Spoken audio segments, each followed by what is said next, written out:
Hi, everyone. It's a pleasure to be on this panel discussing about ad fraud. Ad fraud is a very interesting topic, not something which a lot of discussion, a lot of people are excited about in the digital industry. Obviously, something which is dirty, but I think it's important to be discussing this topic because that's how we can become more transparent. And as digital marketing, transparency has been one of the standard pillars on which digital has scored over traditional media. So I think it's important to have this conversation. And with me, I have two groups of people. So we have, Viraj and Vignesh, who represent Airtel Ads and MX Player, respectively. And then we have Karan, who's the CMO for DLF, who represents the advertiser side. I think we're going to have some interesting conversation on this. Uh, Rolling back towards World War One, right? Very interestingly, in 1922, there was a gentleman called John Wagmore. Okay, he basically made this very famous statement that 50% of advertising budgets are wasted, and I don't know which 50% is wasted. A lot of people have said that the statement actually is still true, and even with all the tracking, all the validations of impressions, clicks, optimization, performance campaigns, advertisers have struggled to understand which part of their budgets are wasted and where the funnel is going haywire.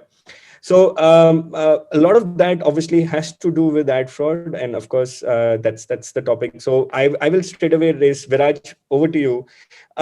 As a publisher, how do you see ad fraud, and do you think that is it an issue across the ecosystem? Is it an issue for some bad apples compared to others? Is it a matter of just selecting the right publisher, or is it actually something which is persistent and always going to be there? It's part of doing business on digital. Well, I think that, if you look at over the last 4 or 5 years, there's been a huge improvement simply because of the transparency in which one has been able to drive, the ecosystem and ensure that, advertisers get quality inventory. But yes, I think ad fraud has been a problem. It probably will be a problem over a period of time. I think it's important for both publishers and advertisers to ensure that they choose, the correct partners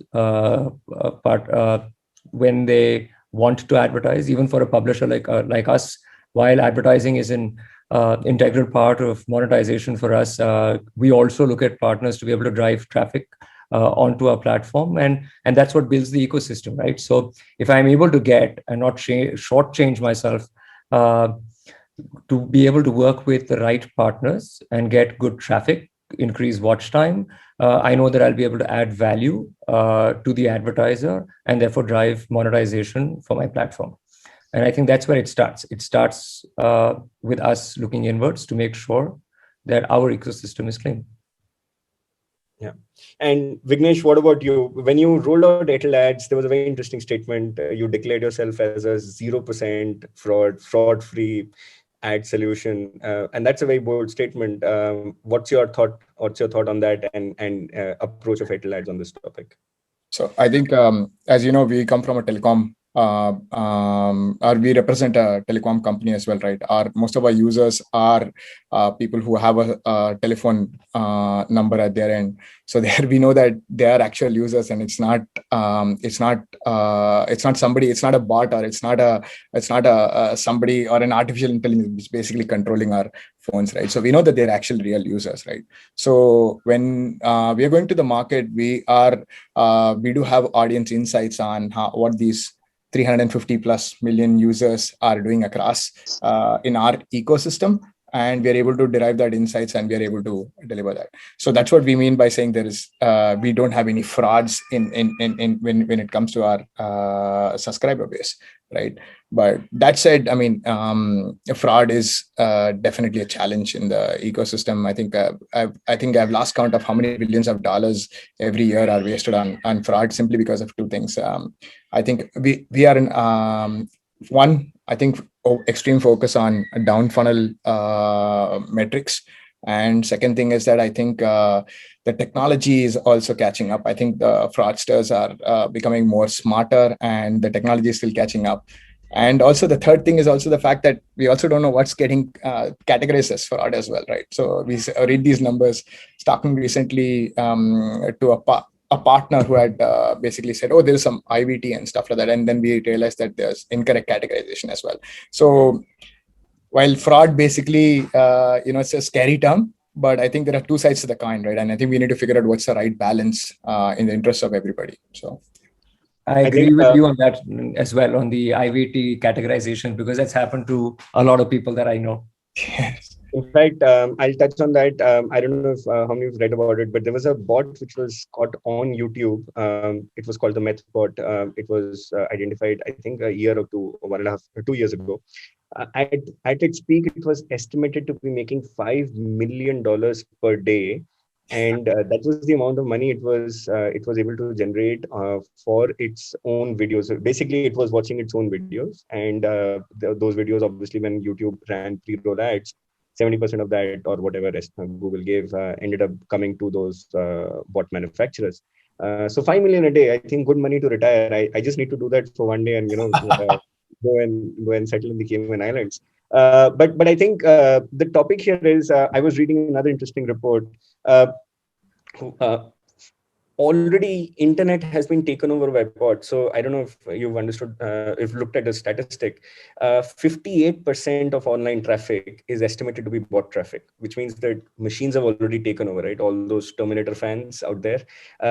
Human beings are lesser than machine traffic online, which means that if you have a website, I have a website, siddhiresh.com, 58% on an average visits on my website will actually be bot visits, which means that for anyone out there who is good on heart, who is a good publisher, who is having all sorts of capability of users on place, the problem is that because of so much of machine driven traffic, good bots, bad bots, bots like search engine bots, you have your optimization bots, you have tracking bots, there are all sorts of bots there.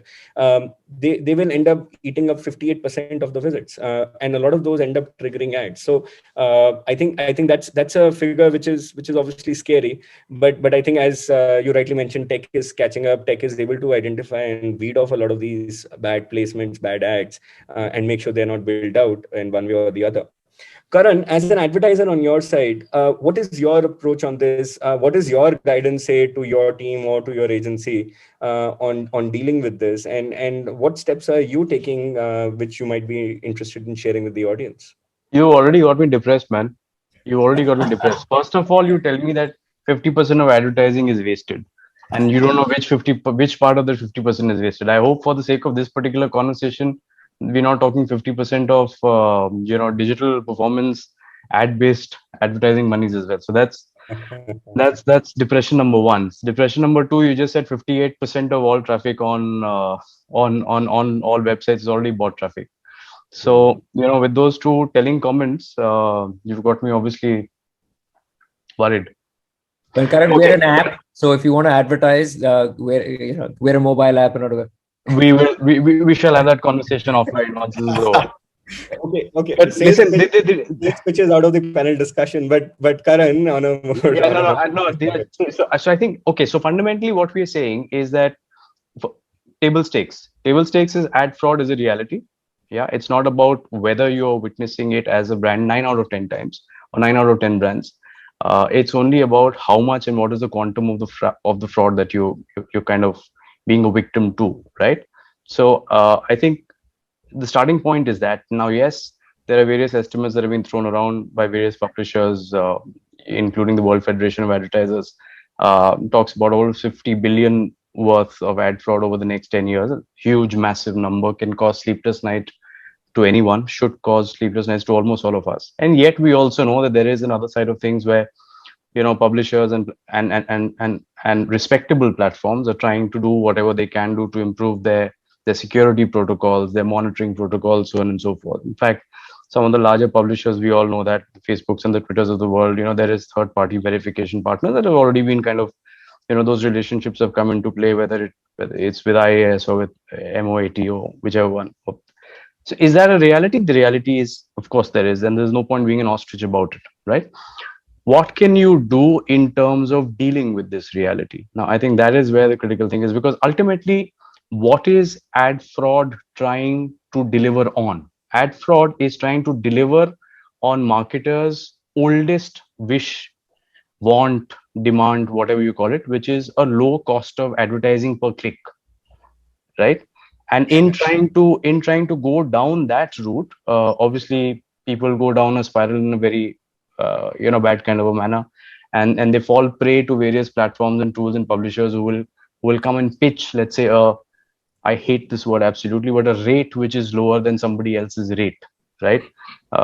Making it as undignified and commoditized as that.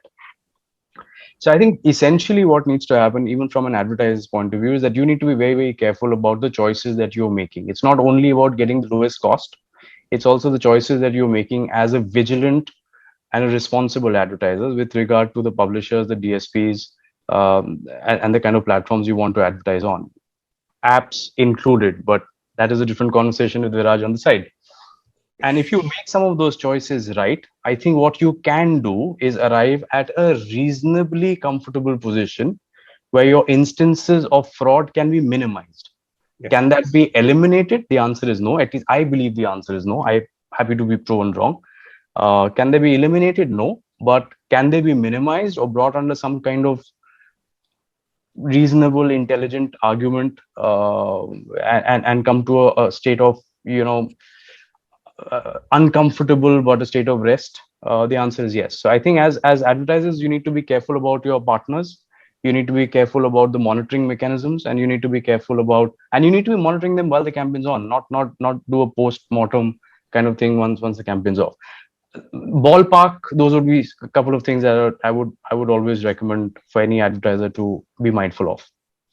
Absolutely. I remember this interesting, idiom which I was thrown at some time, that, if you throw peanuts, only thing you're going to get is monkeys, right? You're not going to get humans.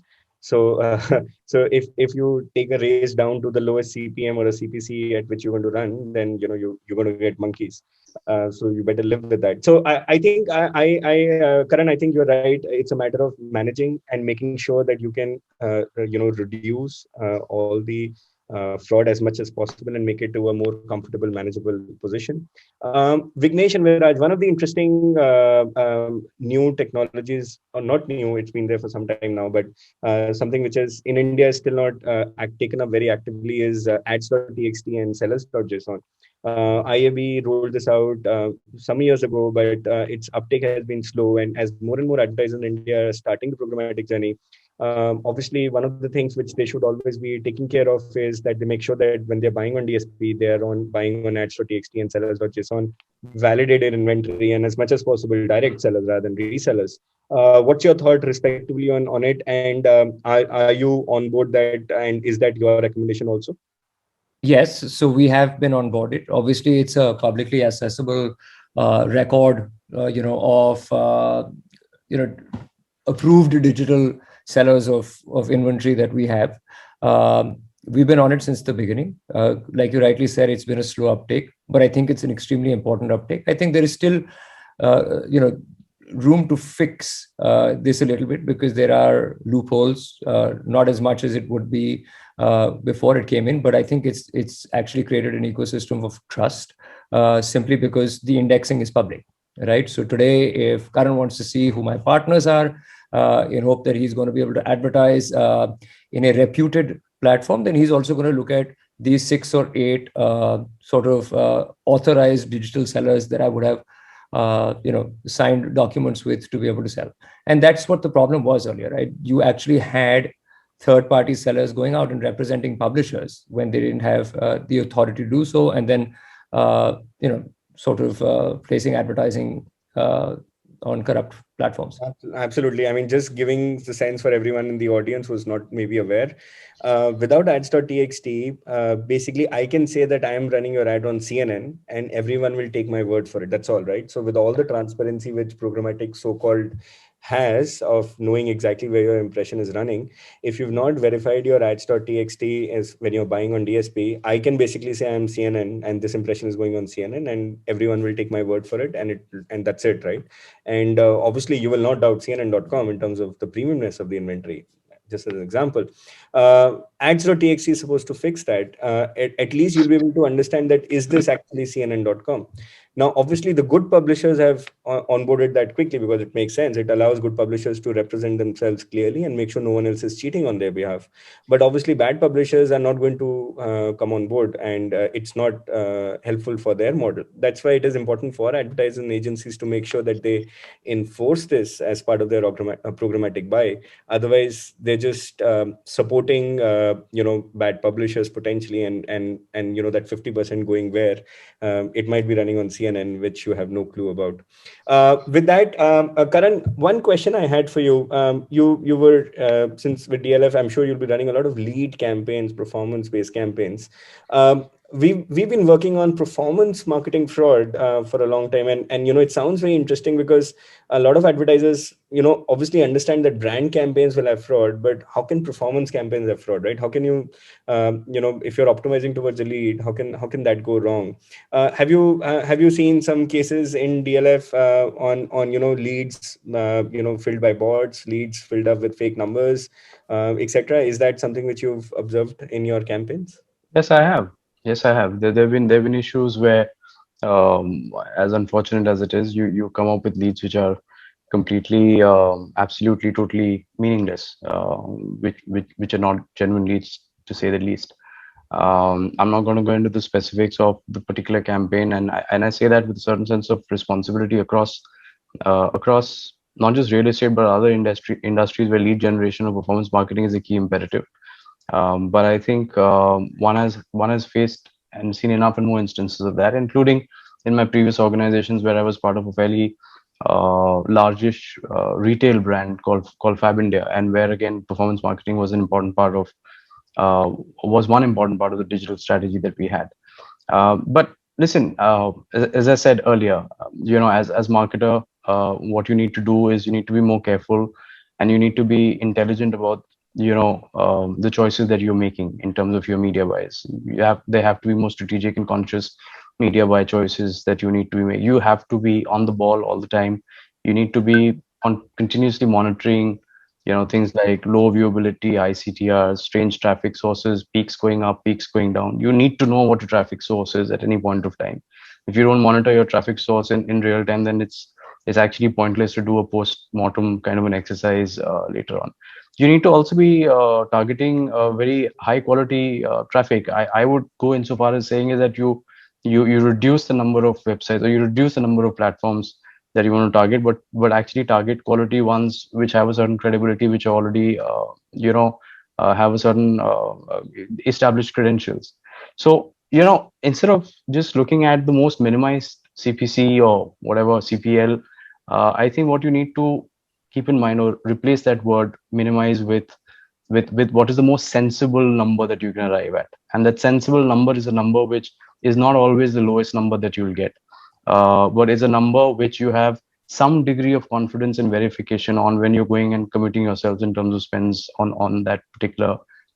There are enough and more online verification tools that are now being made available, especially to our partners who execute the campaigns. And one needs to be working using those tools as much as we can.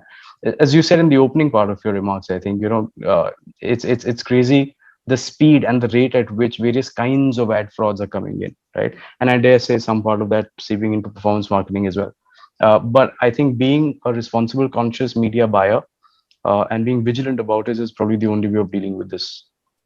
Absolutely. In fact, I just want to, out of interest for the audience, if you go to a website called supremetrafficbot.com, right? Try it out when you have some free time. It's a bot which is available to download.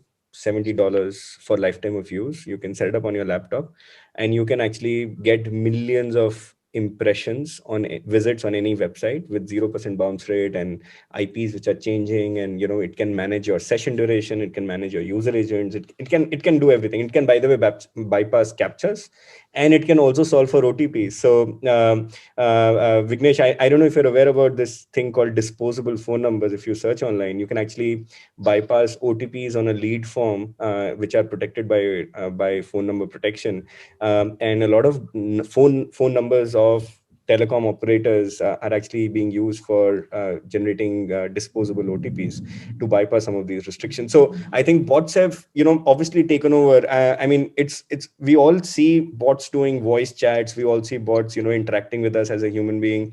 We feel, wow, yeah, this is normal now. But when we construct it into the ad world and say, there are visits, there are people, bots bypassing captures and OTPs, suddenly seems, wow, how can that be possible, right? And they're also, sorry, but they're also, bots is only one part of the problem, right? Yeah. There's so much more to ad fraud than just bots. There's domain spoofing, pixel stuffing, ad tag, whatever. I'm saying, Absolutely. and this is just only bots, and this is just only bots that we're talking of. There are a million other things to be worried about as well. In fact, another interesting conversation, and I'll just take 2 minutes and then Vignesh, I'll come to you. I don't know how many of you remember ashleymadison.com. It was a dating website for hookups, right, for affairs. And it actually got taken down. And when they did, they found out that a lot of the women who were supposed to be on Ashley Madison looking for hookups were actually bots, right? So they were not actually humans, and people were being taken for a ride, assuming that they were chatting with women. Vignesh, coming to you. So I understand that, Airtel ads will have a lot of data for targeting. You would be able to get a lot of good sense on how your consumers are using or, working in your network of such a large size. Isn't there a fear of, Airtel ads compromising on user data or, that resulting in user privacy impact? What's your thought on that?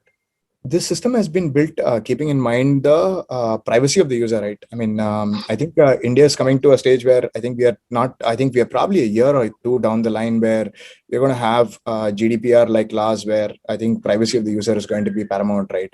So we are 100% compliant in terms of whenever we're talking about making sure that privacy of our users are concerned, right? So I think that way we are compliant. But on the other side, we want to use the data that we have in a very responsible way. As a telecom operator, we are bound by, we are under constant regulatory scrutiny as well. So we want to ensure that the data that we have is not being squandered away for very simple gains. So which is why we're partnering with brands not to offer them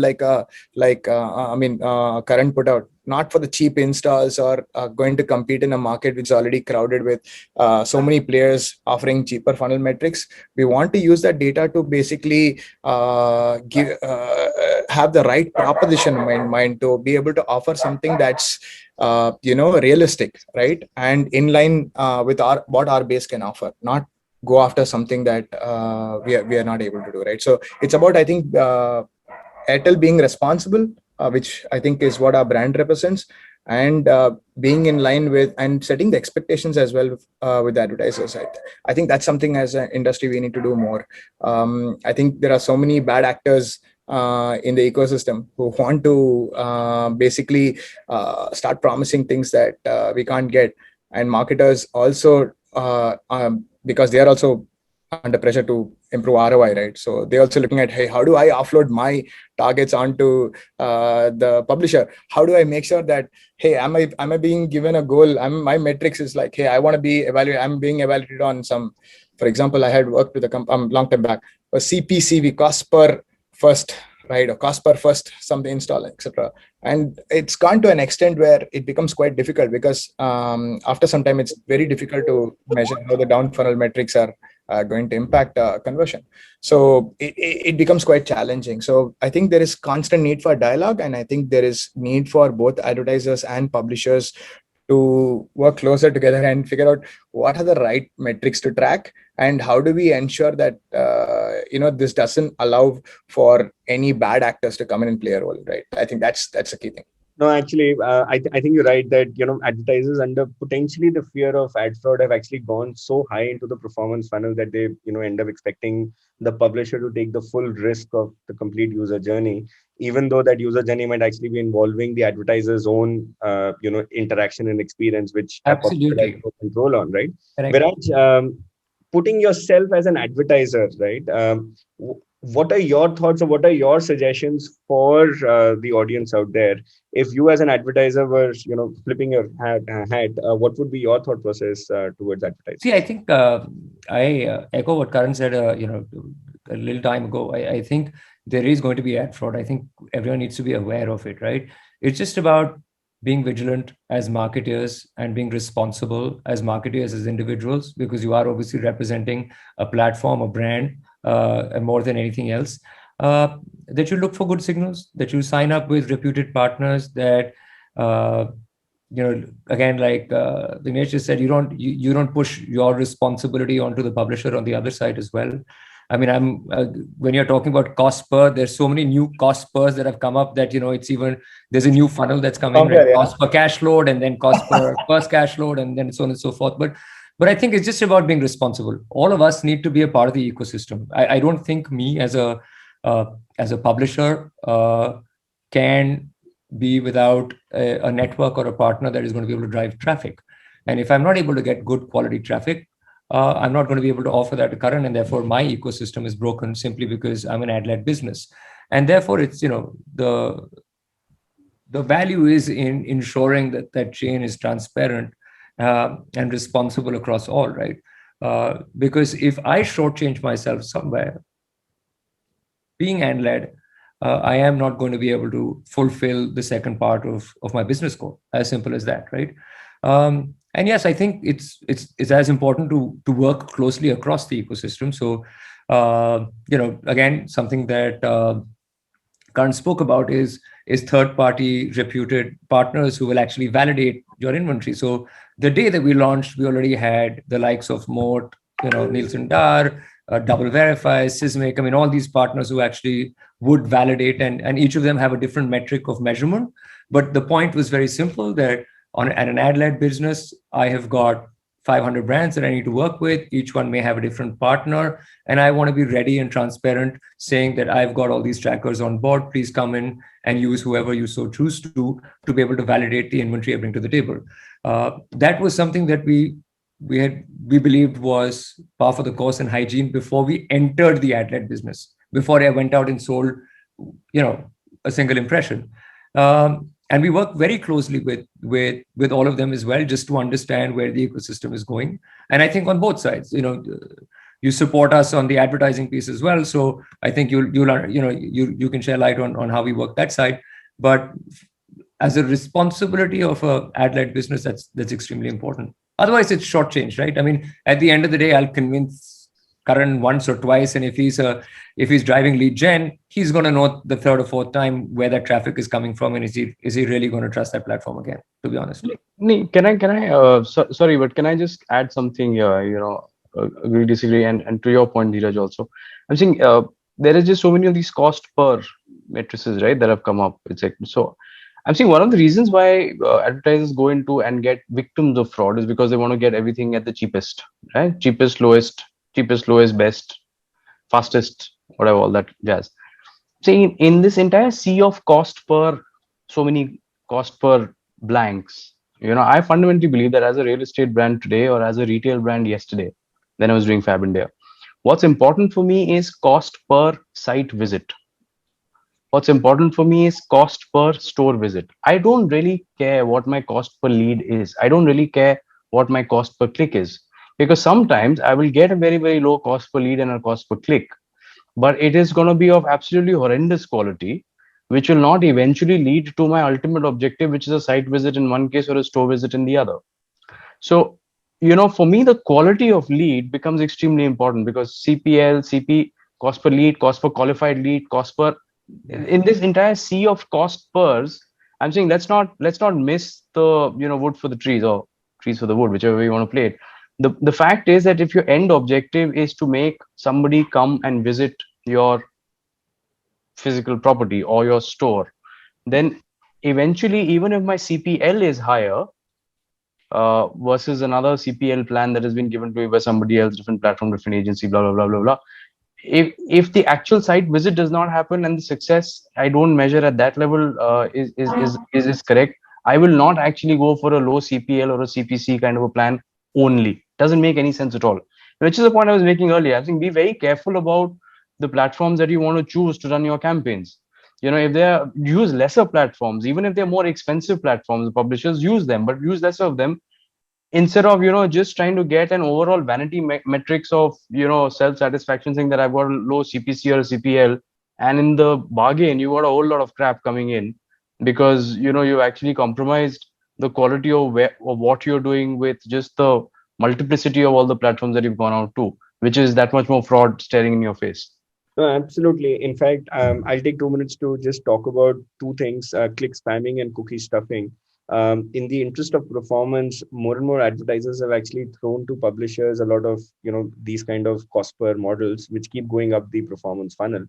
Uh, Cookie stuffing is basically a way by which I can steal your organic traffic and give it back to you as an organic, and it will have amazing quality. It will have site visits. It will have amazing quality because it is organic traffic, but it is packaged as if it is an organic to you. Cookie stuffing has been there almost for 10, 12 years now, and is really active, which means that advertisers, under the interest of going up the performance funnel, hoping that that will reduce fraud, actually open up another can of worms where the fraud just metamorphizes into a new way. It becomes performance driven fraud, which is where I can do cookie stuffing and actually steal your organic traffic and give it back to you on a platter. So I think fraud doesn't go away if you change your payout metric simply, and if you hope that I'm paying on performance and I'm safe.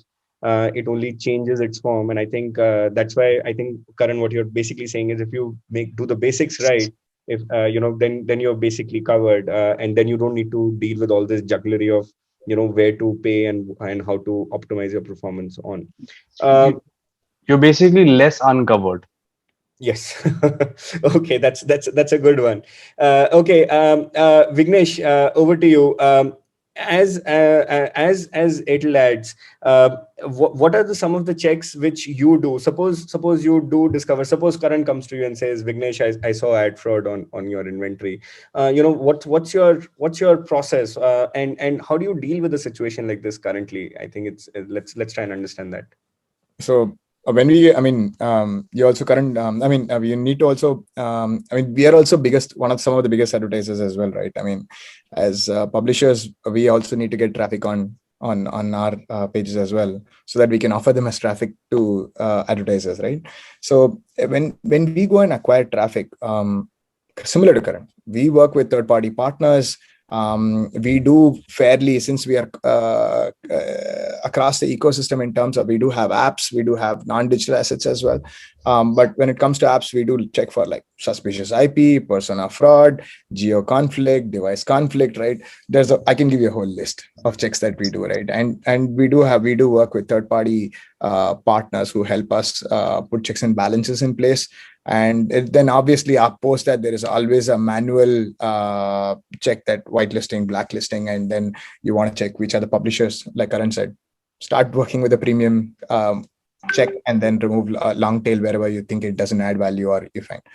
But one of the key things that we also seen is like something like click injection, right? Where we basically block all any installs, app installs. You would see so much in the market as well, people promising app installs. So where if we find that it's in a range of a certain time zone, right? So if it happens within a certain time, we know that this is actually it's quite suspicious, right? So we have a whole range of, since we are acquiring at scale, we have a whole range of measures put in place.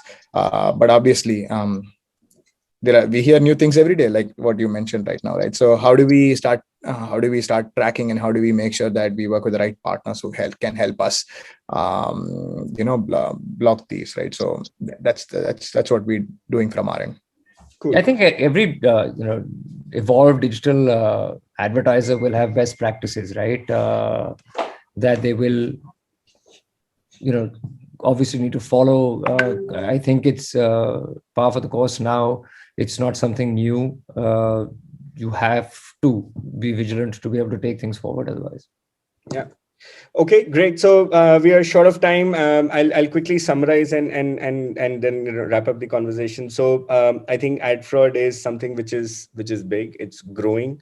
as more and more spends are moving towards digital media, it's important for advertisers and agencies to understand how it can eat up budgets. Ad fraud impacts both brand campaigns and performance campaigns. So if you're under the thought that I'm optimized towards performance, I can't go wrong, then you are in for a surprise. I think the summary for all the panelists was that work with well-known platforms, work with well-known publishers, which you can rely with. Karan also talked about actually reducing and working with limited partners, but then spending more time and effort with them so that you can make sure that you're getting what you're supposed to be getting out of it. And also, one of the points which came out was that under the rush of reducing costs, advertisers end up getting shitty traffic, and then this whole thing kind of keeps happening. So cheap is not always good, and I think that's important for all advertisers to understand. If you pay for quality, that's the only way you're going to get quality. I think as a summary, as mFilterIt, we've been working with advertisers and publishers, both on performance and on brand space. We work with a lot of DSPs, SSPs, exchanges, or with a lot of app campaigns, where we help in identifying fraud and weeding those out. And I think as an India, homegrown, India-based company, we've been part of the Atmanirbhar Bharat in supporting this out. So I think that's about mFilterIt. But thank you so much for participating in this, and I'm sure the audience will be able to take back some pointers and maybe help in dealing with this, which fundamentally undermines trust for all of us. So I think I'm sure talking about it and being transparent is always the first step in making things more clearer for everyone. So thank you so much, and I hope you enjoyed the panel discussion. Thank you. Thank you so much. Thank you.